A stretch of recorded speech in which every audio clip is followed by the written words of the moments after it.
شروع اللہ کا نام لے کر جو بڑا مہربان نہایت رحم والا ہے۔ جب آسمان پھٹ جائے گا اور اپنے پروردگار کا فرمان سن لے گا اور یہی اس کے لائق بھی ہے، اور جب زمین ہموار کر دی جائے گی اور جو کچھ اس میں ہے وہ اسے نکال کر باہر ڈال دے گی اور بالکل خالی ہو جائے گی اور اپنے پروردگار کے ارشاد کی تعمیل کرے گی اور اس کو لازم بھی یہی ہے، تو قیامت قائم ہو جائے گی۔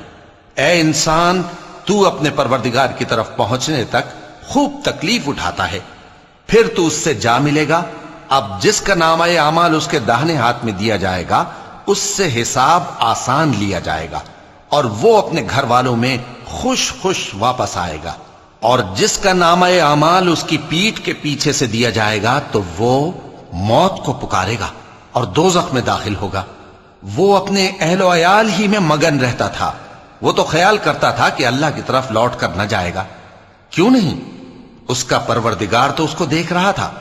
سو میں شام کی سرخی کی قسم کھاتا ہوں اور رات کی اور جن چیزوں کو وہ اکٹھا کر لیتی ہے ان کی، اور چاند کی جب وہ پورا ہو جائے، کہ تم لوگ درجہ بدرجہ ضرور چڑھو گے۔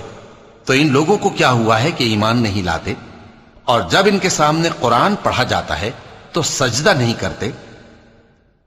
چونکہ آیت سجدہ تلاوت کی گئی ہے لہذا سامعین پر سجدہ واجب ہے، بلکہ کافر جھٹلائے جاتے ہیں، اور اللہ ان باتوں کو جو یہ اپنے دلوں میں چھپاتے ہیں خوب جانتا ہے۔ تو ان کو دکھ دینے والے عذاب کی خبر سنا دو۔ ہاں، جو لوگ ایمان لائے اور نیک عمل کرتے رہے ان کے لیے بے انتہا اجر ہے۔